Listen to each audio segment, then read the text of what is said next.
Okey, Assalamualaikum dan selamat datang ke podcast Pak Taylor. Okey, pada minggu lepas kita ada tetamu laksamana, tapi pada podcast kali ini kita ada Datuk, okey. Datuk Haji Nazri Kamal Al-Bentani, betul saya sebut? Ya, betul. Okey, boleh tak cerita sikit ataupun latar belakang lah Datuk supaya orang lebih kenal. Assalamualaikum warahmatullahi wabarakatuh. Terima kasih kepada Pak Taylor yang memberi peluang saya untuk petang ini untuk kita berdiskus sikit tentang budaya dan tentang Persatuan Bentan saya sekali ya. Okey, nama saya Datuk Haji Nazri Kamal Al-Bentani. Apa sebab Al-Bentani tu? Al-Bentani maksudnya Al tu awal. Al tu asal saya. Asal saya daripada Pulau Bintan. So daripada Pulau Bintan. Bintan ni dulu terletak di Nusantara, di bawah jajahan Melaka dulu. So Persatuan Bintan saya ditubuhkan pada 2010. Pada 2010 dan saya bergiat aktif dalam daripada 2010 sampailah sekarang kan.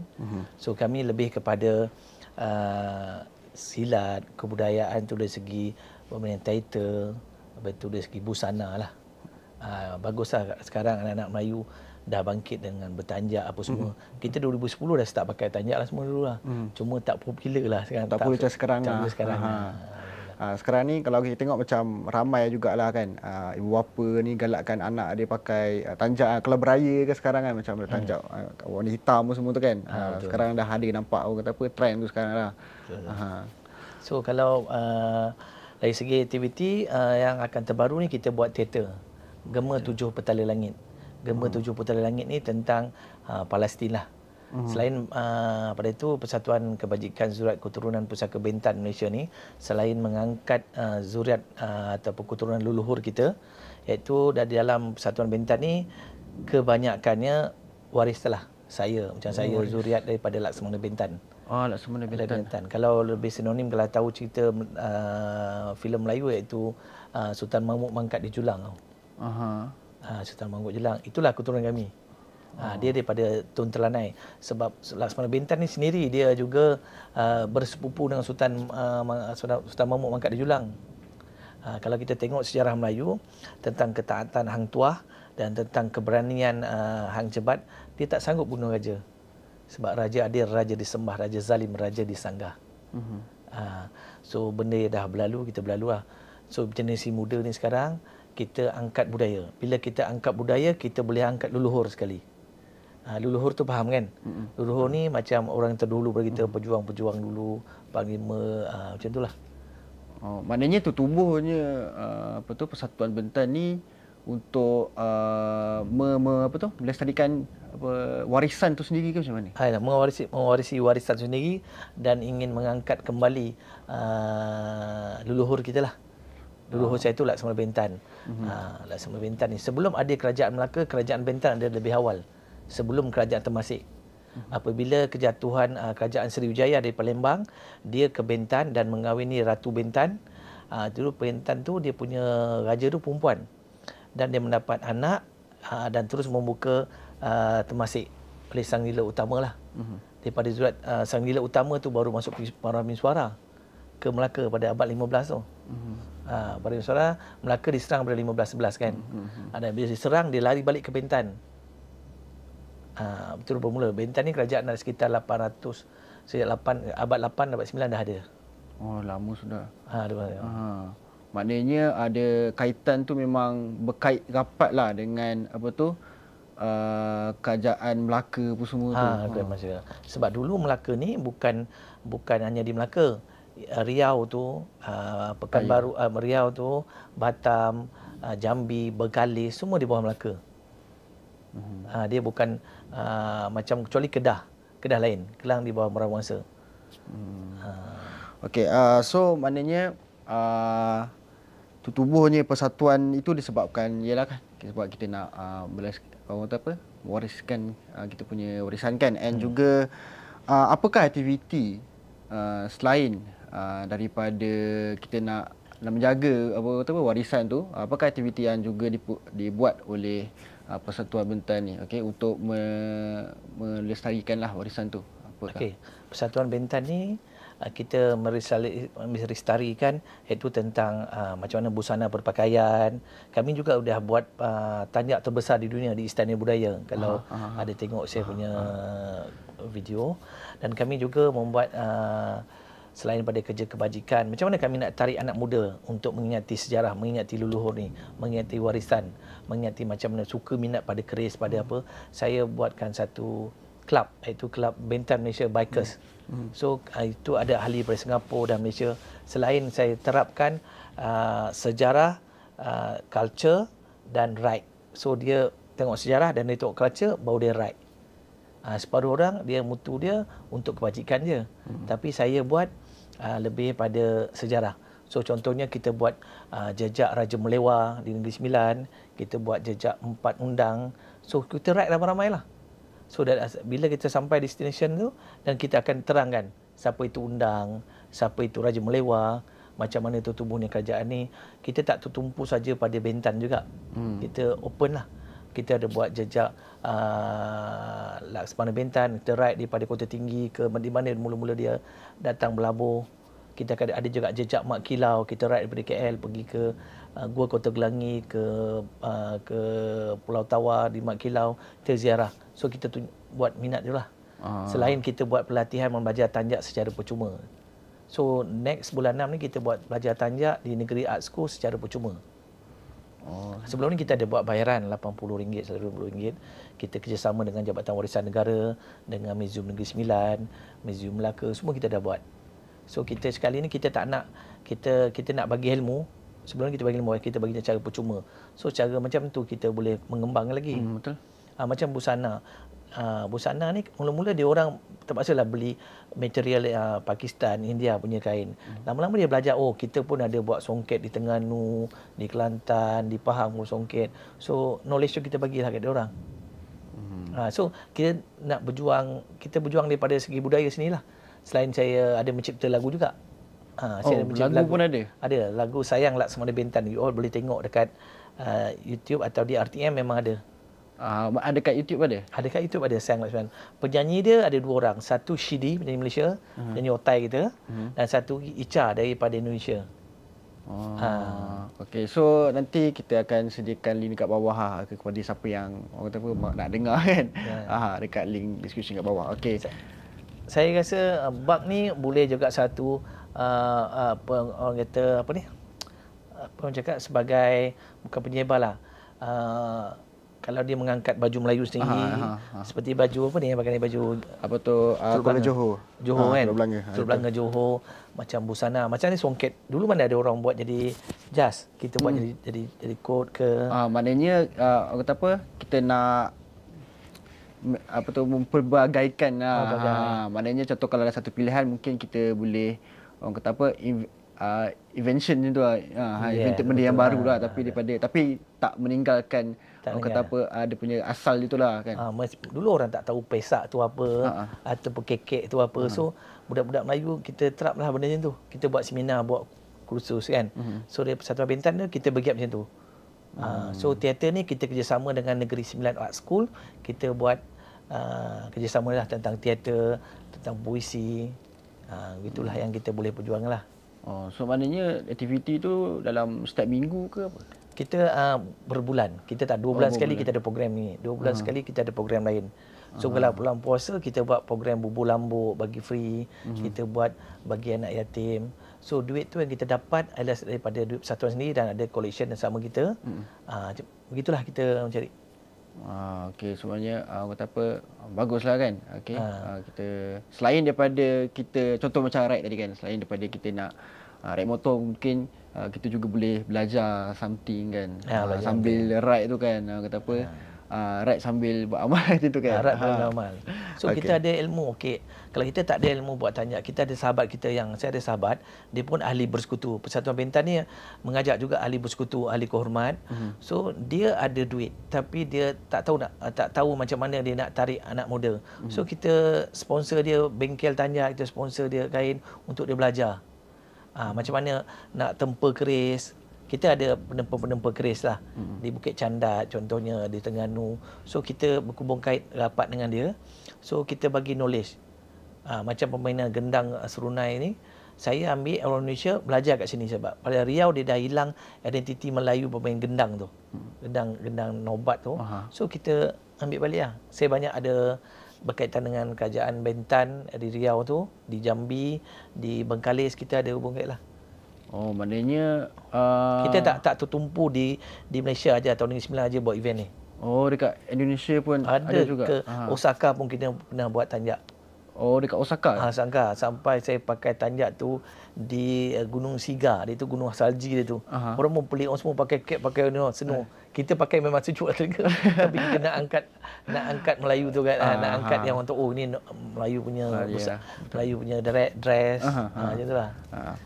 Okey, so bila sebut Bentan kan, ada juga, saya dengar juga ada apa tu? Bukan macam Datuk sebut tadi lah, Laksamana Bentan. Bentan. Okey, boleh ceritakan sikitlah asal usul Laksamana Bentan. Okey, supaya orang lebih tahu. Laksamana Bentan ni dia ada beberapa versi, okey.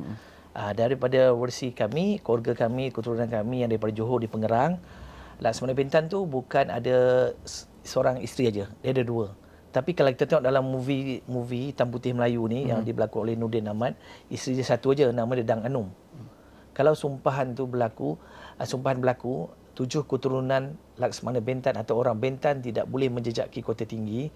Kalau tak ada keturunan ni, sumpahan tak berlaku lah. So sumpahan tu pernah berlaku pada diri saya, tapi itu tempias lah.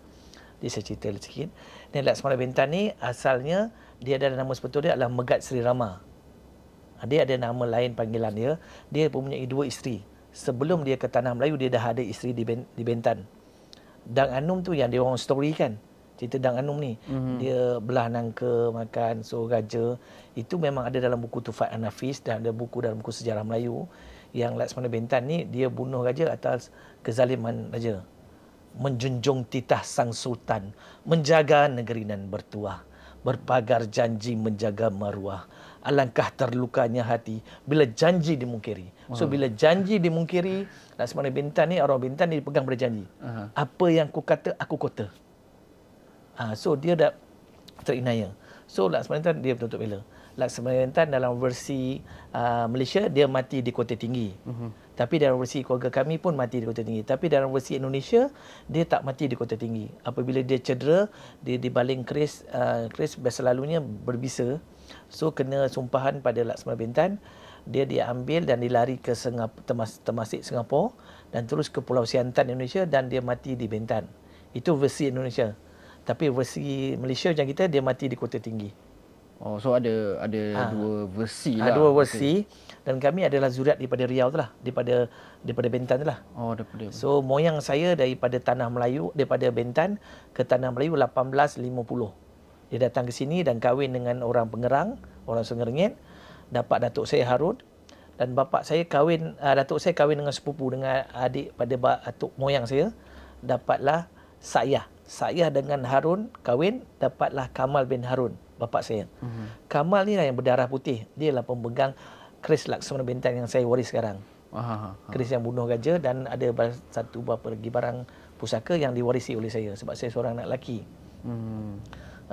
Dan kami memeganglah warisan tu. Dan kami pernah pamerkan sekali waktu di Melaka bersama Tun Ali lah.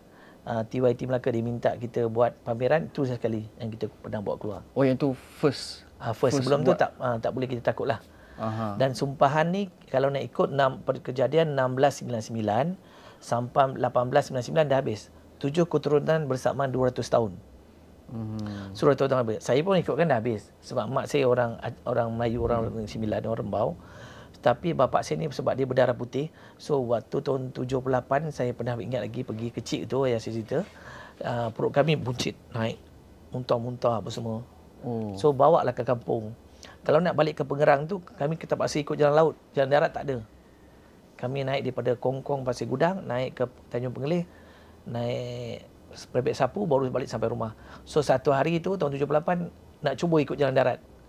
Kita cuba, kita kena. Oh, so maknanya sumpahan tu macam mana tu? Boleh kita tahu? Sumpahan tu dia cakap 7 keturunan akan muntah darah. Sama dia mati ataupun sakit. Sama dia sakit dia sikit-sikit mati ataupun mati underdog lah. mati time tu. Tapi bagi saya perut saya buncit, bapak saya pun perut buncit, kembung, anak saya, kakak saya pun macam tak tentu arah. Maknanya berlaku tu pada umur saya biasa tu sekitar 5 tahun. Oh, 5 tahun. Awal 5 tahun. Awal 5 tahun dah kena. So bapak saya, moyang saya, datuk saya sempatlah taruhkan keris yang bunuh raja tu, celupkan, mandikan, minumkan, pulih balik. Sebab moyang saya dia muntah darah.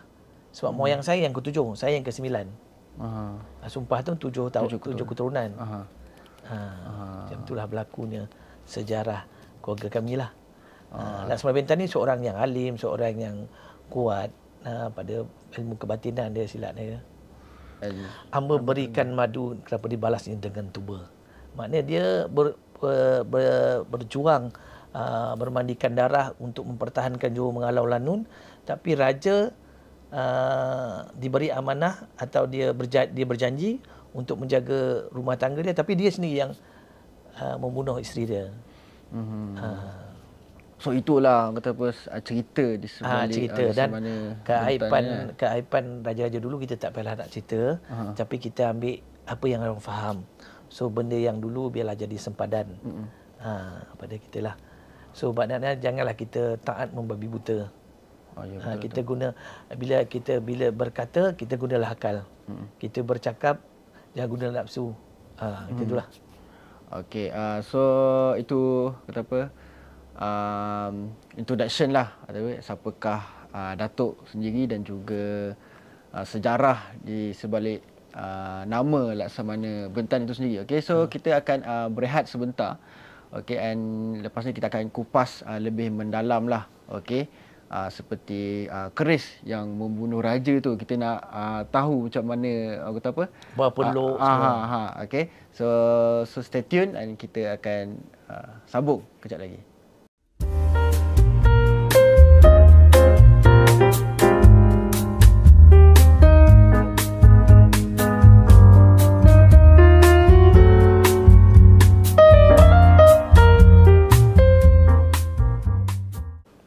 Okey, kita kembali ke dalam podcast Bak Taylor. Okey, so kita nak cerita lebih mendalam sikitlah.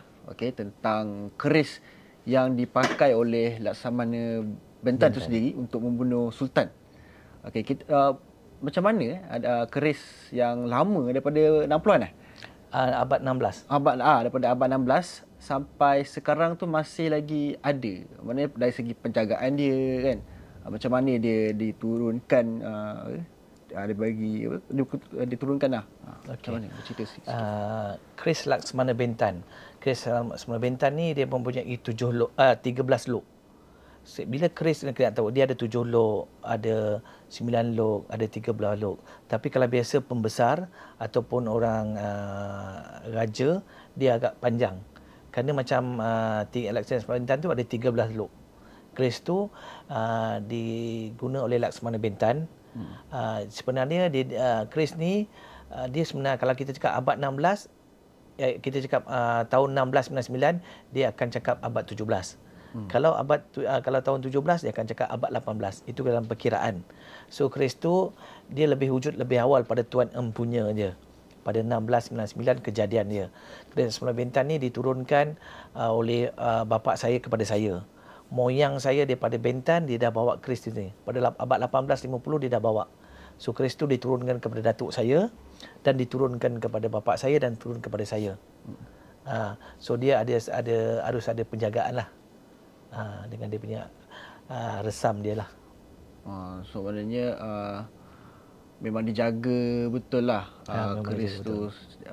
And kan pernah dipamerkan Dia pernah dipamerkan di Melaka. Waktu itu tentang festival keris bukan pertandingan. Situ pun ada pertandingan keris.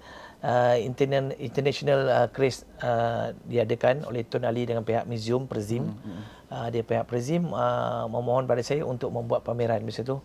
So saya pun agak ragu-ragu, dan bila saya dapat alamat petunjuk, baru kami buat pameran lah untuk pertama kali. Itu pun kami jaga.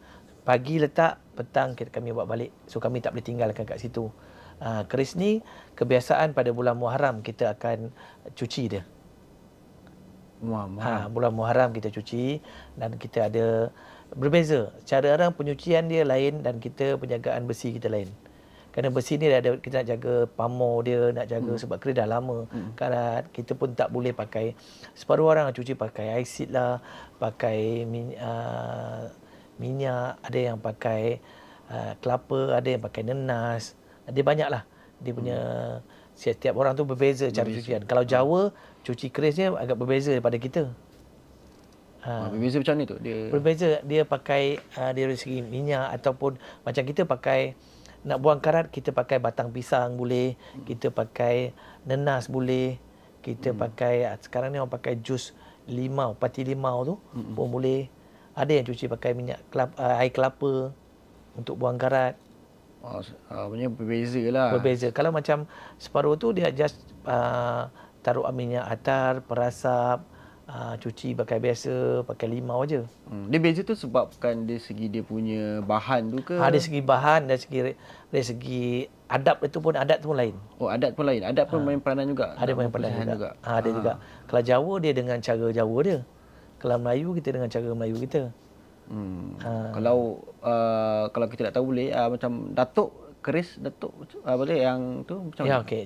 Saya mengamalkan cara pemandian dia ataupun cara mengasap dia mengikut apa yang diajar oleh bapa saya sendiri. Dan bapa saya dapat daripada datuk dia, daripada ayah dia, dari datuk dia lah, moyang dia lah. So kita guna cara yang sama.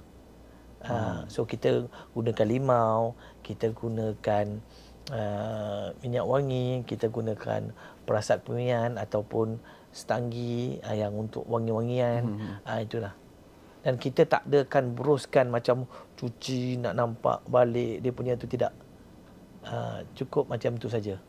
Cukup dan beberapa amalan zikir yang kita kena buat lah. So maknanya beratus tahun beratus tahun peninggalan keris tu. Kalau kejadian tu dah 300 lebih, 1699, sekarang dah 2025 kan. 300 lebih. Biasanya keris ni lebih awal pada tuan dia. Lebih awal pada tuan dia lah. So seperti yang Datuk cakap kan, yang waktu Datuk kena apa tu? Kena apa ni dia punya sumpahan tu. Sumpahan tu. Keris tu ke yang digunakan untuk keris itu yang digunakan untuk berubat. Keris tu biasa tu di bawah penjagaan datuk saya. Kami kena kata sepihan daripada sumpahan tu. Sumpahan kalau ikutkan dah habis, tapi bapa saya ni kan saya cakap lebih tadi, ayah saya ni lahir berdarah putih. Dia lahir berdarah putih dan ikatan tu jalur rapat dengan saya seorang anak lelaki. Tu kena sumpahan tu kepada saya dan kakak saya je. Mak saya tak kena. Mak saya dia orang Negeri Sembilan, dia tak kena lah. Dengan bapa saya kena. So kami sampai di kampung dan terus dibuat dengan minum air keris dan celup untuk mandi aja. Arwah moyang saya dia muntah darah. Dia cuba nak masuk sungai Kota Tinggi tu dia dah kena. So keluarga kami yang di Pengerang Sungai Rengit ni takut waktu sampai sekarang. Sampai sekarang saya tak pergi makam Sultan Mahmud tu. Padahal rasa saya dah habislah sumpahan tu. Tapi bahang dia tu takut lah kan. Maknanya sumpahan tu akan berlaku kalau laluan tu ke apa? Lalu bila kita cross sungai. Kalau cross sungai. Cross sungai tu sumpahan. Tapi sekarang dah ada jalan exit lain. So dah boleh masuklah jalan tu. Tak ada masalah sebab sumpahan tu dah habis. Kalau dulu kita cross satu jalan saja. So bila cross sungai Kota Tinggi tu kita kena. Sungai Kota Tinggi saja. Kita sungai Tinggi masuk kawasan jajahan Sultan dulu. So kita kena sumpahan tu. Jajahan kawasan Sultan tu lah yang tak boleh nak cross macam tu. Dari pergi segi sumpahan pun ada dua versi. Satu versi daripada orang Indonesia cakap sumpahan tu daripada Laksmana Bintan.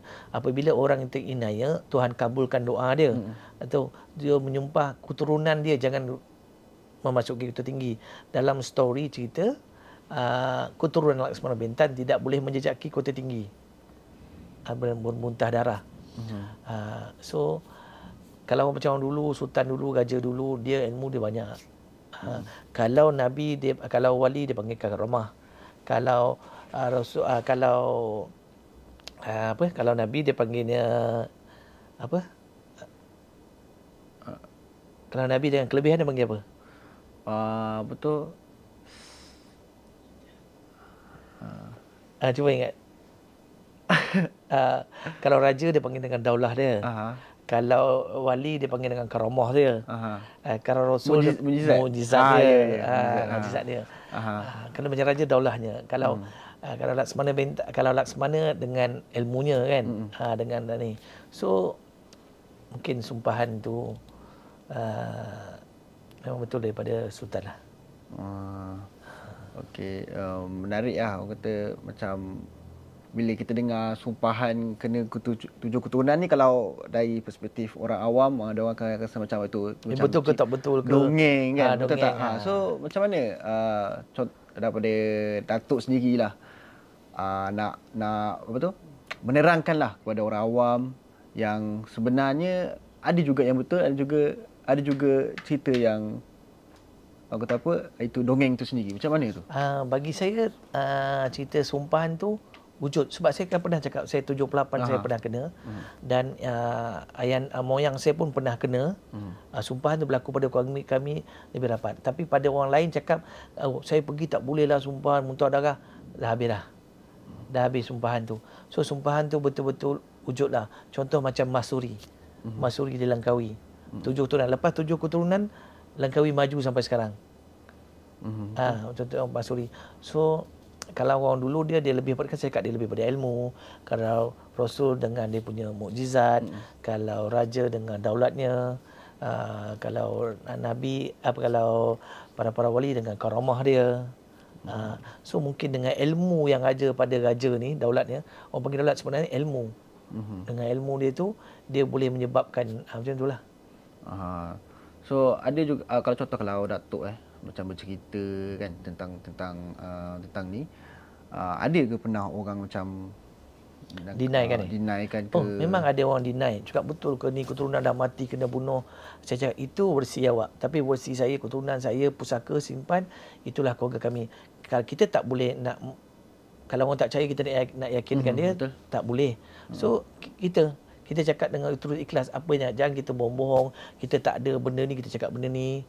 Macam saya boleh, kalau sampai orang nak buat DNA, saya cakap korek je tanah tu 7 kaki dalam, ambil DNA dia dan ambil DNA kami. Sampai itu macam orang cakap berlakunya keturunan hang tuah sekarang. Oh betul ke ada hang tuah ni keturunan, ambil DNA saja. DNA tu tuan mengaku hang tuah, dia pun mengaku hang tuah. Ambil DNA dia, ambil DNA tu, lepas tu korek lubang tanah tu, ambil buat uji kaji. Kita kerajaan Malaysia di bawah atom pun dah boleh. Sebab saya rasa universiti UM pun dah boleh buat tu. Research dulu orang buat sampai Amerika, sampai Australia, nak tengok, nak nilai tanah tu tahun abad bila. Macam-macam lah cakap hang tuah tu daripada Cina lah, daripada Bugis lah, daripada Riau lah, macam-macam versi. Macam Laksmana Bintan ni, saya berlaku pada diri saya. Saya kalau baik dengan seseorang tu, kalau keturunan Wan tu, keturunan Said, patut saya tak ada cerita dalam ni. Keturunan Said Wan tu saya boleh rapat. Tapi bila keturunan dengan raja ni, saya akan agak badi. Maknanya macam mana tu? Badi dia mula baik, lepas tu dia akan genggang. Ada ya hal. Maknanya Sultan sekarang ke macam mana? Sultan yang ada hubung kaitnya dengan kerajaan Johor dulu. Saya ada rasa badi. Sebab saya pernah kahwin dengan kerabat. Waktu tu family tak kasih. Saya degil, saya nak cuba. Tapi saya macam-macam lah. Saya terima mimpi, terima alamat. Bonda saya pun terima alamat. Tapi saya ni berkeras. Saya cakap dah sumpah dah habis. Apa nak takutkan?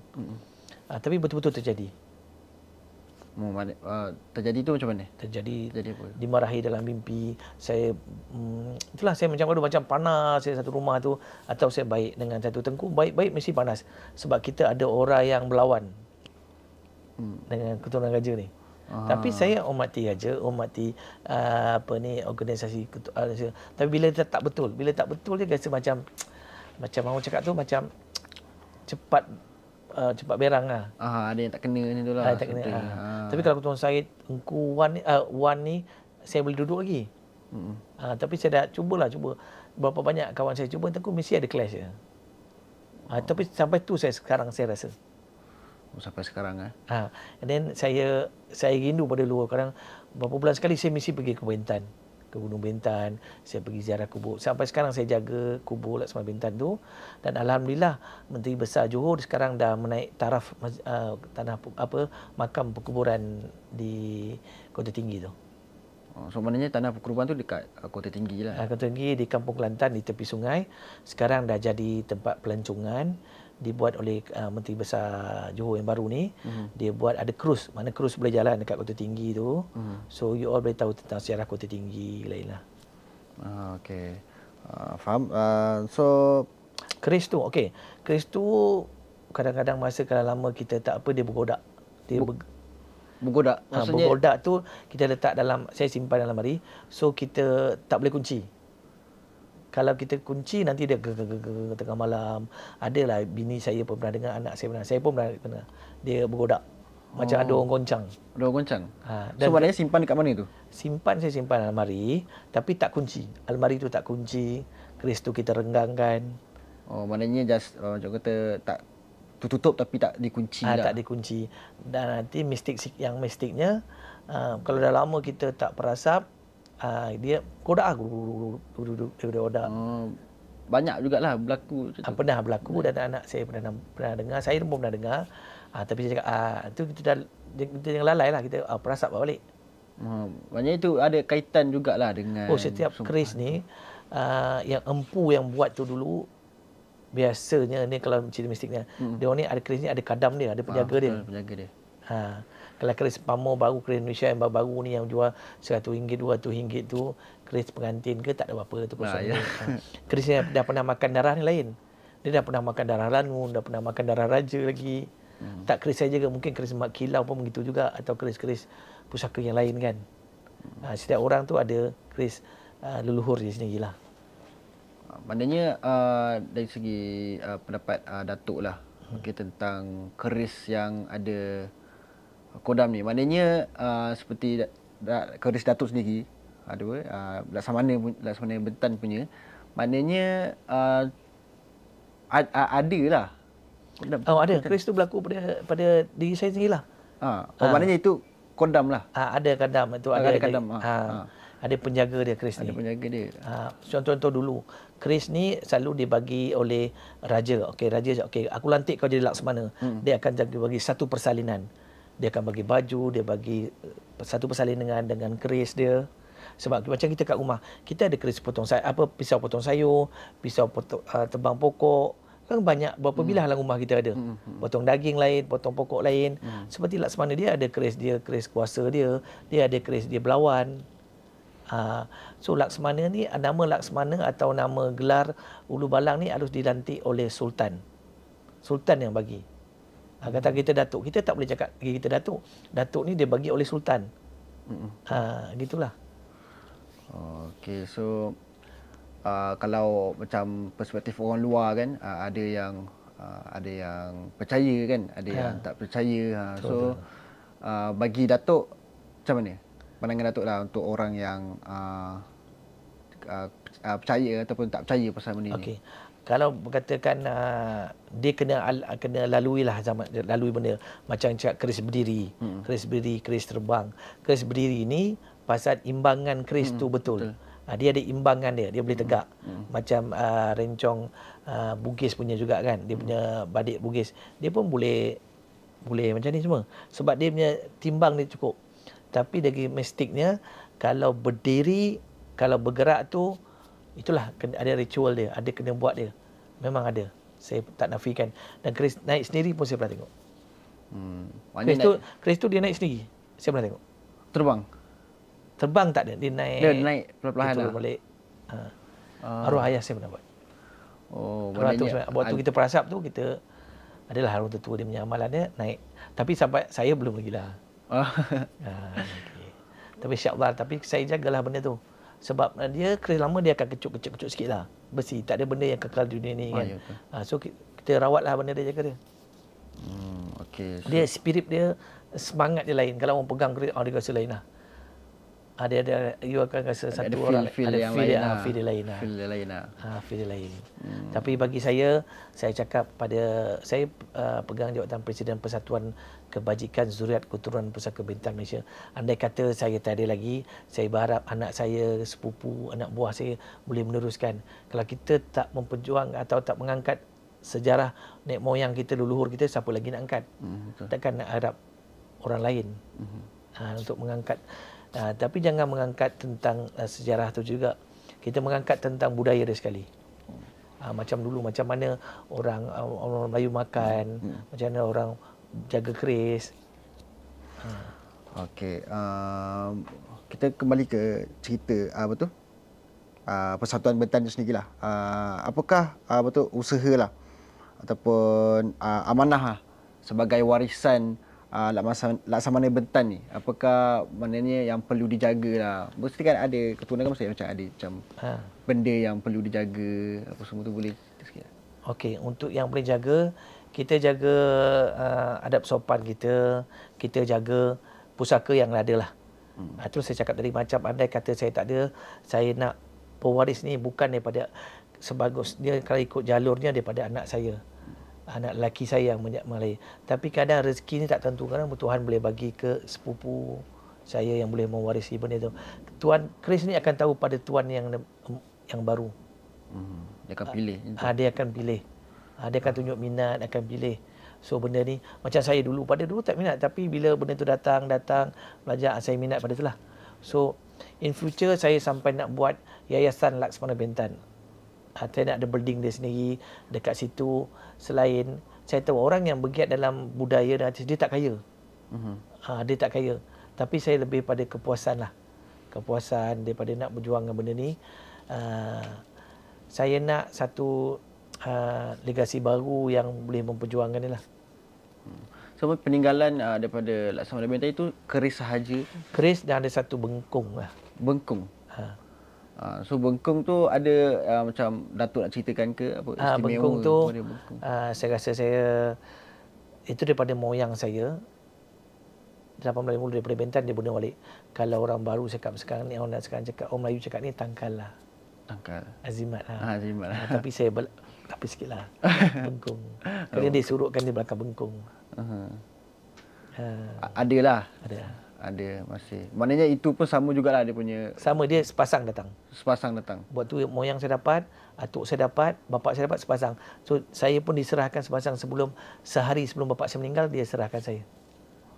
Sebelum tu saya tak dapat pegang, amal dia simpan. Tapi sehari sebelum dia meninggal, dia cakap diserah kat saya benda itulah. Itulah peninggalan yang ditinggalkan oleh. Ditinggal. Cuma dia cakap jaga ikut masa. Macam itulah. Maknanya penjagaan cuma dia pun tak kasih saya bawa keris tu ke Kota Tinggi. Saya pasal saya tak bawa. Dia tak kasih bawa di tempat Sultan Mahmud angkat Julang. Tak kasih bawa di kampung tu. Cuma dia tak kasih bawa ke situ aja. Tempat lain boleh lah. Tapi dia tak suka dia tak suka anak cucu dia riak lah. Maknanya penjagaan untuk bengkung tu pun lebih kurang sama jugalah. Lebih kurang sama. Pantang juga. Larang dia pun ada lebih sama juga macam keris tadi tu lah. Sama juga. Okey, so kita berehat sebentar and kita akan pergi ke penghujung lah.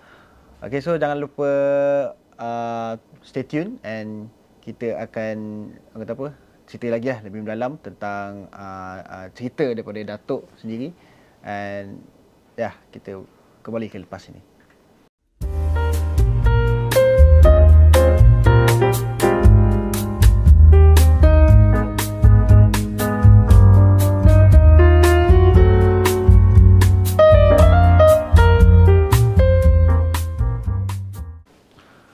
Okey, assalamualaikum. Selamat kembali ke podcast Bak Taylor. Okey, sebelum kita nak mengakhiri kita punya podcast bersama dengan Datuk. Okey, Datuk sendiri pernah pergi ke Osaka, Jepun. Okey, di mana Datuk sendiri belajarlah tentang warisan-warisan orang Jepun kan, contoh samurai, ninja-ninja. Apa pendapat Datuk tentang dari segi perbezaan yang kita boleh belajar ataupun penerimaan orang Jepun tu sendiri tentang warisan Melayu itu? Okey, terima kasih. Kita telah kembali balik pada sesi terakhir kan. Okey, orang Jepun ni ataupun boleh katakan orang Europe ni juga, dia ni lebih sayang pada, nak ikutkan pada barang sejarah, dia lebih sayang. Apa yang kata lebih sayang? Contoh dia museum. Kita museum, kita boleh pergi museum tu, kita boleh pegang dinding museum. Kita boleh tengok keris tu semua. Tapi kalau di Jepun tak. Kita ada jarak 6 kaki pada body bangunan tu. Kita tak boleh touch. Kita tak boleh pegang. Walaupun ditutup dengan kaca? Walaupun dengan kaca tak boleh. Dia jaga. Dan kita harus masuk tak pakai kasut. Dia tak nak debu apa semua. So dia jaga simpan dalam keadaan suhu. Macam keris dikatakan keris tempur Melaka, dia Rock Puyu. Keris tu pun juga disimpan dalam satu suhu yang bagus. Kalau dia ada manuskrip pun dia simpan dalam tu juga. So kita alhamdulillah Kerajaan Malaysia pun juga ada di bawah Jabatan Warisan pun manuskrip tu disimpan dengan jaga baik. Separuh cerita-cerita rakyat ni pun harus kita bukukan balik. So kita boleh simpan. Cerita-cerita macam cerita Alat Semarintan. Macam zaman dulu ada kalau itu sekolah kita ada belajar sastra. Saya takut zaman sekarang tak ada sastra. Zaman saya ada sastra. Kat situ ada cerita kisah Keris Alat Semarintan, kisah Hang Tuah. Tapi buat pendidik sekarang saya tak nampak ada sastra tu. Dia punya tentang dia nak simpan sejarah itu, simpan cerita-cerita lama kan. So di Jepun ni dia cukup teliti. Dan kalau dia jaga tentang adab, macam mana cara pegang samurai, pedang, cara duduk bertimpa, dia sampai sekarang dia jaga. Resamnya, adatnya dia jaga. So kita pun, saya nak generasi kita pun jaga. Mungkin separuh penggiat-penggiat ni dia masih mengamalkan lagi lah. Contoh pembuatan besi. Mungkin orang cakap tempur besi tak boleh bercakap lah. Mungkin orang cakap tempur besi ni harus buat petang, malam tak boleh. Tapi dari segi sainsnya mungkin buat malam cahaya tak cukup. Bercakap mungkin kerja tak jadi. So Melayu ni banyak daripada dia punya kiasan. Melayu ni banyak kiasan. So itulah perbezaan kita dengan Jepun. Tapi Jepun ni cukup sayang dia. Dia sayang pada budaya dia. Dia bangga dengan samurai dia. Macam kita, dia bangga dengan keris. Dia tempur dekat, dia ada senjata tempur dekat dia. Macam kita, kalau tempur betul, kita adalah permainan Melayu ni dah sundang. Sundang, pedang, itu permainan kita. Jarak dekat ni, selain pada keris, kita ada kerambit. Macam-macam lah. Okay, sewaktu Datuk pergi sana kan ada penukaran, kata apa, dari segi Datuk pun belajar kan, dia punya budaya, and ada juga kan penukar pendapat dengan orang sana. Kita ada bertukar pendapat tentang macam apa pasal kita keris pendek. Kita dah bagi tahu macam mana untuk perang pakai ini, untuk jarak dekat pakai ini. Samurai dia pun ada keris samurai panjang dan ada samurai pendek. Dia pun juga. So dia menghormati kita, budaya kita juga lah. Walaupun dia pernah jajah kita.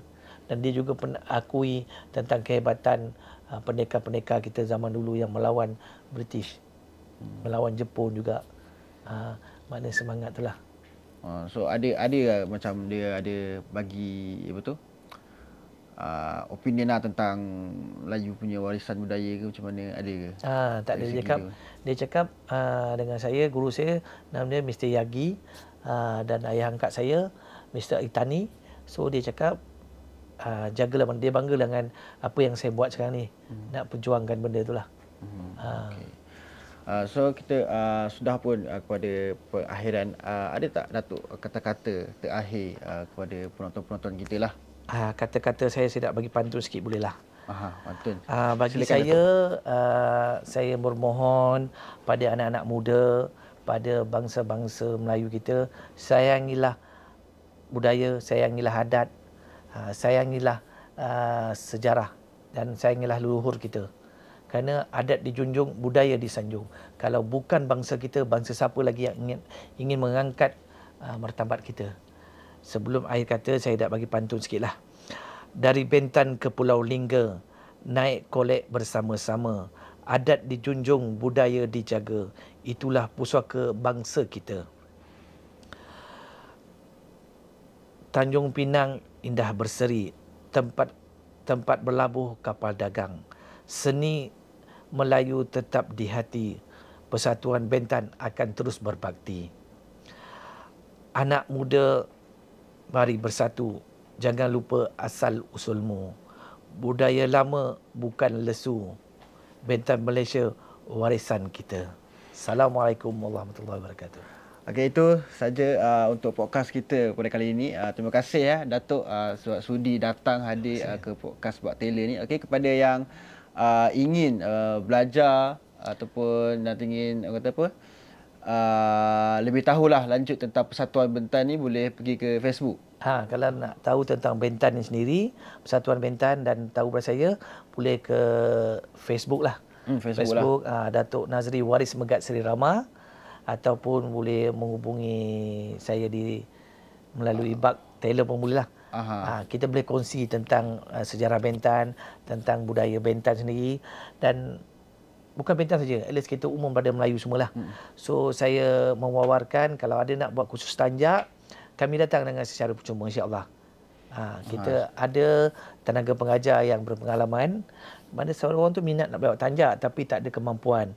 So saya bercakap, selamat datang kepada persatuan, kami akan bagi. Dan untuk kursus mengenal keris, kami juga ada buat kursus mengenal keris. Kita ada tenaga pengajar.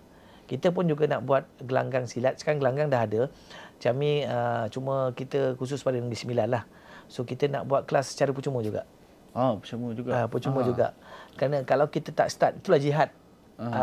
Dia jihad pertama adalah jihad pada diri sendiri. Jihad pada keluarga, dan baru jihad pada perjuangan. Itulah.